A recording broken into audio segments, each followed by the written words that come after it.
Hi there, it's Kevin with the Rogue Deck Builder here with this week's episode of the Market Monday.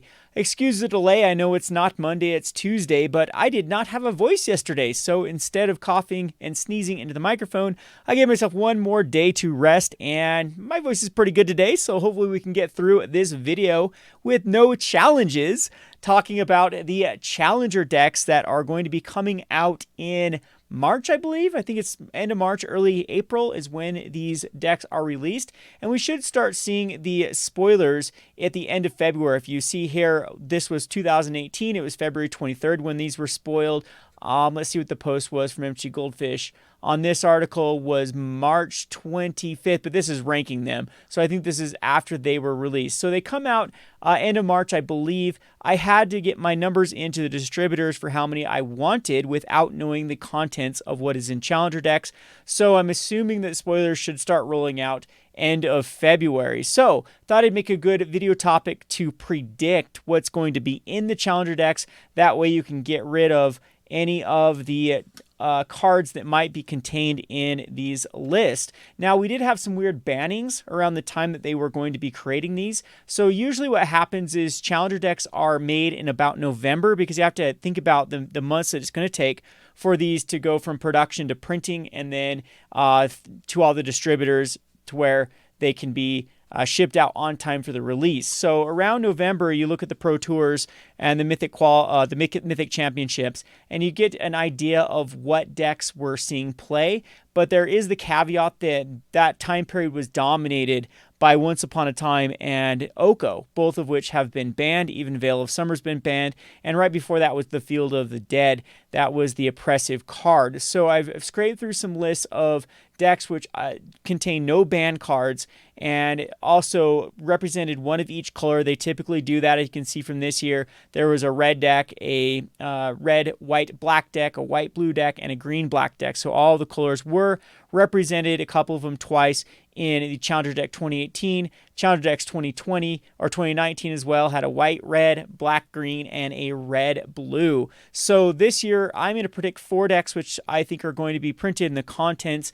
There are a couple of other honorable mentions that could be archetypes, but if you actually look at all of the lists and all the decks that were being competitive and kept in mind the qualifiers for what makes a challenger deck, then I think I've got my list pretty tuned to what they're going to be. Now, I believe I was 3 out of 4 for Challenger Decks 2019. I don't think I got one of them right. I can't remember which one it was, but I spot on with the mono red, mono white, and the black green.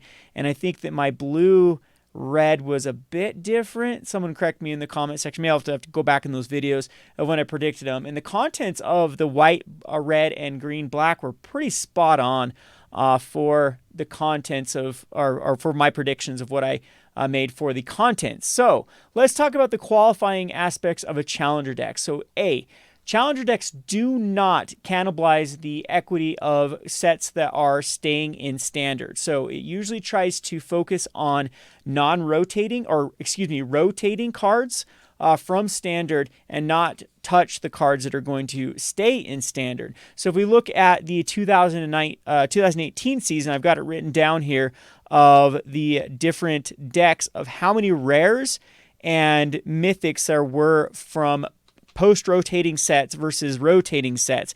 Now, keep in mind there isn't a couple sets released yet when these are coming out, so Theros cards are ineligible anyway, and I can't remember what the set would have been. Like Rivals of Ixalan would have been ineligible because that hadn't been released when they created these decks.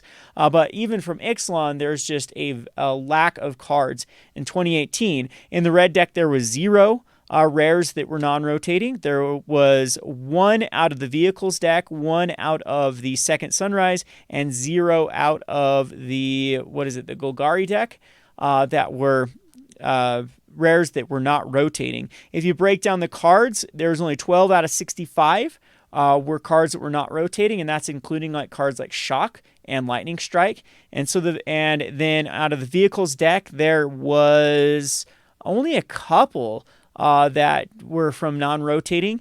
The Second Sun, same thing. It was 11 out of 57 cards eligible, and that's even including cards like Opt, which are now evergreen, that are printed in every standard. And the Golgari was even worse with like 6 out of 60 with, again, 0 rares or mythics being reprinted. The 2019 had a very similar trend, but they did up the amount of cards from sets that weren't rotating. The white deck had 0 out of 0 of rares that didn't rotate. In fact, it was just Conclave Tribunal was the only card in the deck list that wasn't rotating. The red deck wins had the most, which had 6 rares that were non-rotating in the form of the Runaway Steamkin and the Experimental Frenzy. And it had, after that, though, it was only 8 cards that were non-rotating. The green-black had 11 out of 75 and 3 rares that were non-rotating with 2 fine finalities. And I think it was an Overgrown Tomb that were included in these. So they did do a little bit better on the Challenger decks.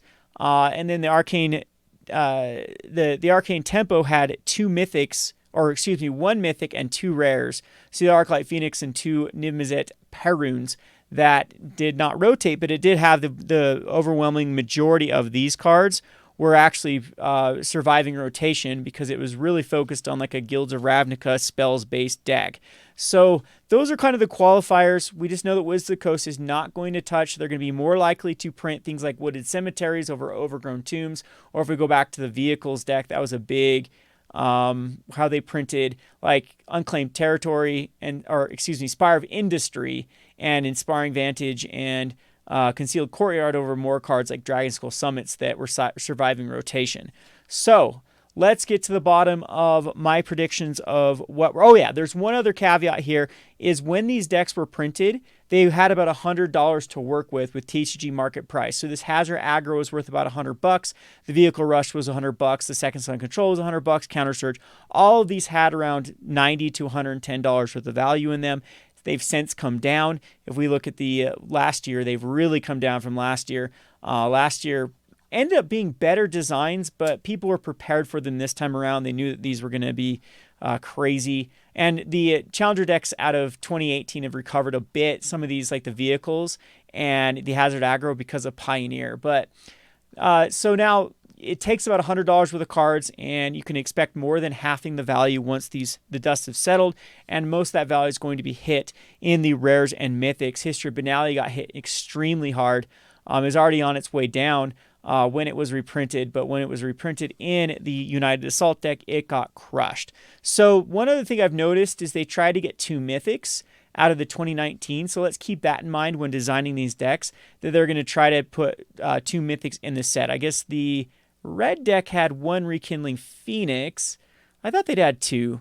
For the benefit of the doubt, I have had at least 2 mythics in all of the ones that I've designed. Yeah, this one had a Vraska Relic Seeker, and possibly that's it. Maybe they just do go for 1 mythic. I know there's 2 with History of Benalia, and yeah, I guess so. Maybe I'll have to redesign them with only 1 mythic in mind, but I think they'll bump it up to 2 mythics. So my prediction for the Challenger decks 2020 is there will be 2 Shocklands in every deck. They're going to bump it up. They really want these to sell. 2 Shocklands in every deck. And you really need it to get that price tag to $100, by the way.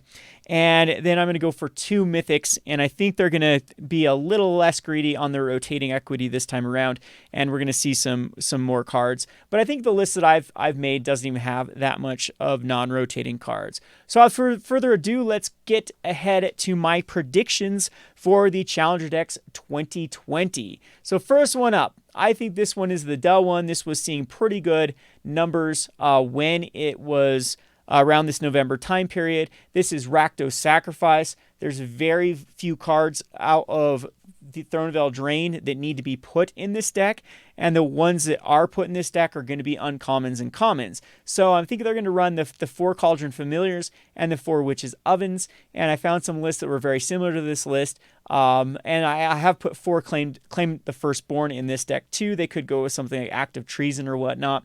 But I do believe that those are going to be in the deck as well. So this deck is going to be hinging on the Priest of Forgotten Gods, which I think will be a 4 of, the Gutter Bones, which I also think will be a 4 of, and the Mayhem Devil and the Midnight Reapers, which is kind of the glue to this deck. Now for the mythics, I've chosen Cavalier of Night / God Eternal Bonto. I guess I put both of them in here. I needed to cut one of them, but I think Cavalier will be in here, or God Eternal Bonto, because both of these did see play at those initial decks back in November that were running the sacrifice to get the most bang out of the sacrifice theme.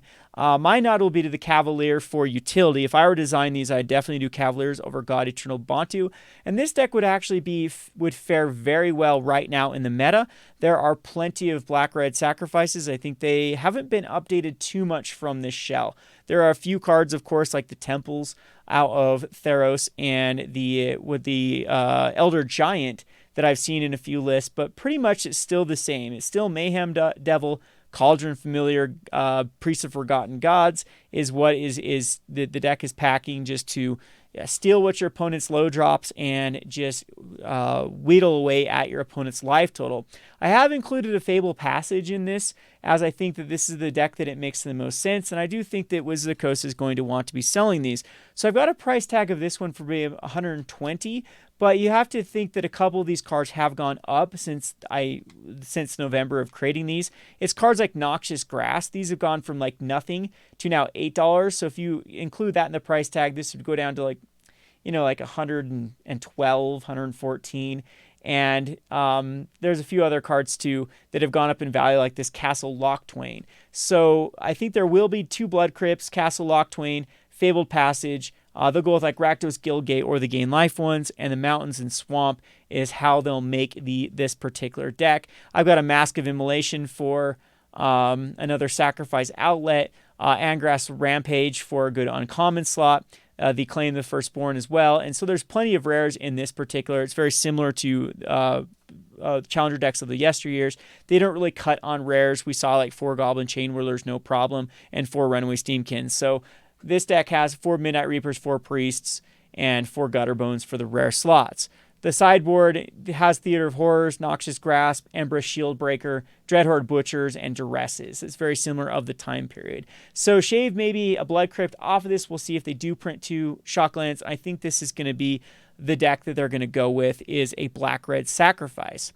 The next one that I think they're going to choose is Simic Flash. There were 2 Simic decks at the time period. There wasn't really a Simic ramp. There was Simic Oko, which was sort of the ramp show with Hydroid Krasis, which is very expensive if you're looking at all the cards, and it was extremely expensive of that time period because Nissas were expensive back then, and Hydroid Krasises were crazy expensive. And I don't think they're going to go that route because they can do more bang for their buck with this Flash deck. Now you can see that I have this price at $125 because there are also some cards that have gone up like crazy since November. One of them is Aether Gust. This has gone from a 25-cent card up to almost a $4 card. So you can evaporate about $12 off the price tag from Aether Gust. And same thing with Mystical Dispute. That's gone up a bit since the printing or since the November series of this.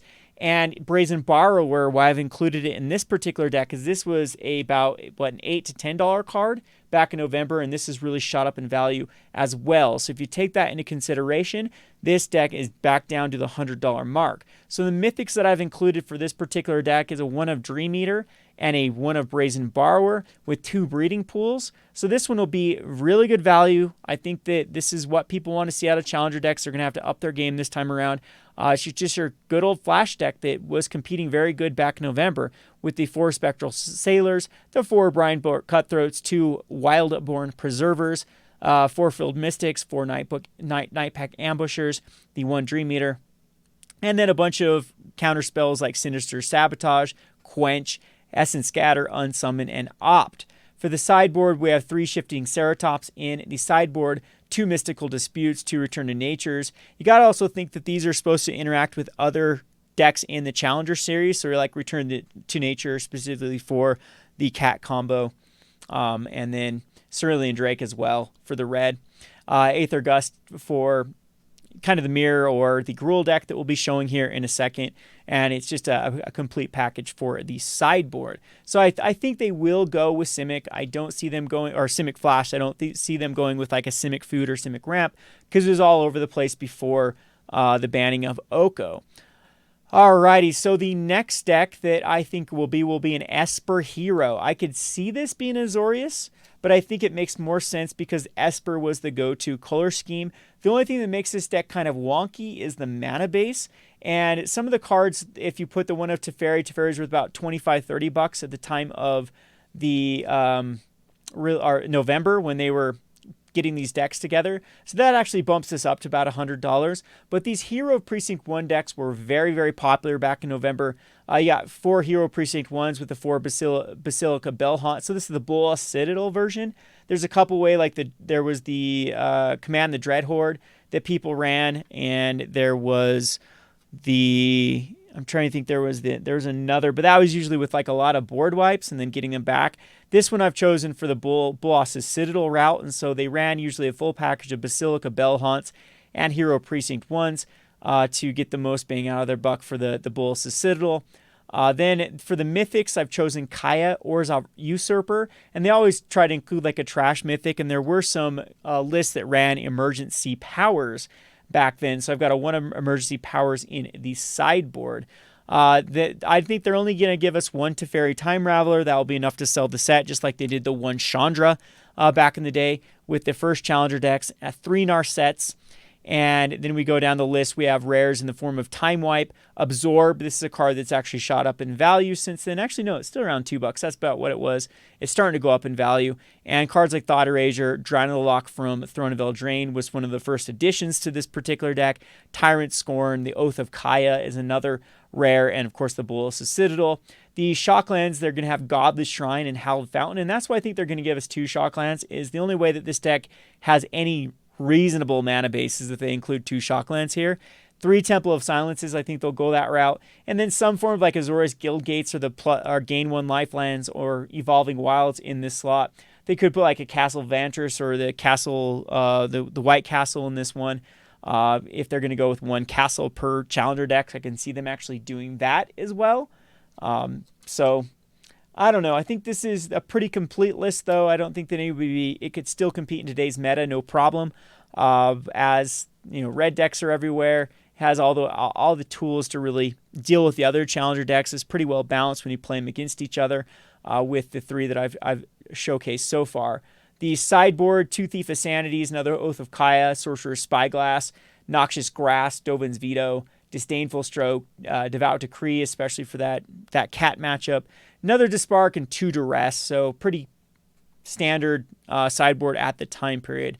Last but not least was Gruel decks. Gruel decks put up a lot of numbers. This was the hardest one to make, though, because there were a lot of this archetype benefited a ton from Throne of Eldraine. I have included 3 Bonecrusher Giants from Throne in this list, and also an Embercleave as the Mythic. So the Mythics of choice, I've put 3 Mythics in this one with 2 Sargon Hellkites and 1 Embercleave, because I think they need to go, if they're going to go the Paradise Druid, which was kind of the flavor of the time period, they need Scargon Hellkite. So this deck is the Pelt Collector with the Crawl Harpooner, with Paradise Druid and Zertog Goblin also getting the Pelt Collector a little bit bigger, the Bonecrusher Giant and the Spellbreaker. Shifting Ceratops is the honorary questing beast in this deck. It's still pumping up the Pelt Collector up to a 5, potentially, and the Hellkite to really finish out the game. A 1 of Domri, Anarch of Bolas to throw some more Planeswalkers. So we have like a Planeswalker in this deck, Planeswalker in of course, the Esper Heroes deck, and that's enough Planeswalkers probably for the Challenger decks. And then for the spells, it's like there could be different slots here. This could be Domri's Ambush or Shock or Lava Coil here. This is my preference showcasing here. I think that Domri's Ambush is just crazy good in these decks. And then Collision to Colossus, they have a pretty good pairing with the Embercleave, where you Collision, our Colossus, then Embercleave, and then swinging for lethal. 2 Stomping Grounds, 4 Rugged Highlands, 9 Mountains, and 8 Forest. The sideboard is going to get some more rares in the form of Cinder Vines, 2 Shocks, 2 Lava Coils, 2 Return to Natures, 2 Flame Sweeps, 3 Thrashing Brontonaws, and 1 Cosmotronic Wave, which was popular at this time period. So I'm really liking these decks. I think this is the best way to go. I'm interested in your comments in the comment section below how you think that they will create the challenger decks for 2020. Like, there could be blue-white control, but it's really tough to do blue-white control without putting a whole package of Teferis in there.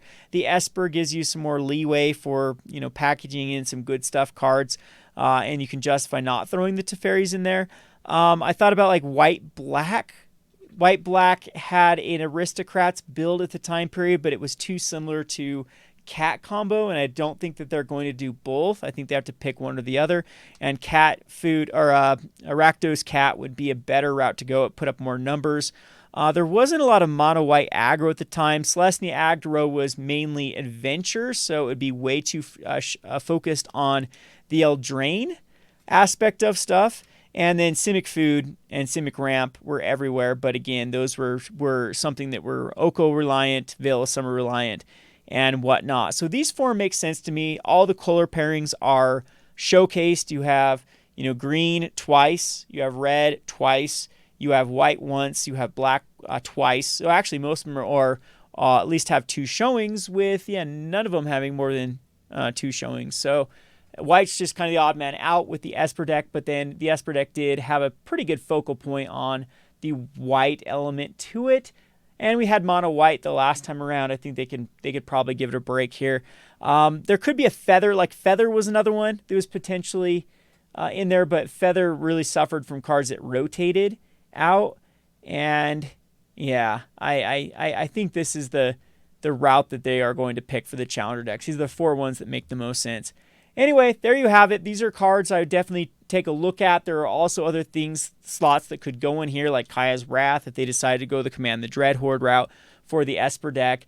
Cat could have a few different slots that could go in here, but main things that especially I'd get rid of right now is like Priest of Forgotten Gods, Midnight Reapers, Gutter Bones. I think this one's a given. If I were to predict like the highest potential, I would say Cat is the high potential. Then I still think Simic Flash. This is the order that I'd put them in, probably swapping Gruel and Esper. So Nightpick Ambusher you probably want to get rid of. A lot of the ramp decks too were hybrid flash ramps. So if we see like the hybrid ramp flash, we could see like a one of Hydroid Krasis as the mythic for the deck, and then a bunch of Nissas, and that could be it. So, but Nightpick Ambusher was also in that deck, so I'd get rid of all your Nightpick Ambushers.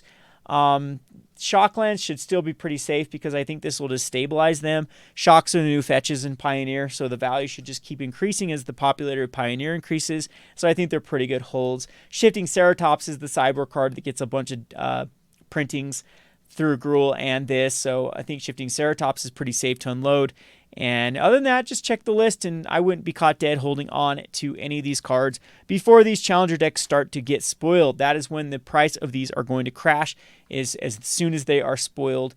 And yeah, I might put the list in I just did a deck pricer here, so I actually haven't solidified them in a whole MG Goldfish deck list, but you can, of course, just view the video and see the cards that I've gone through.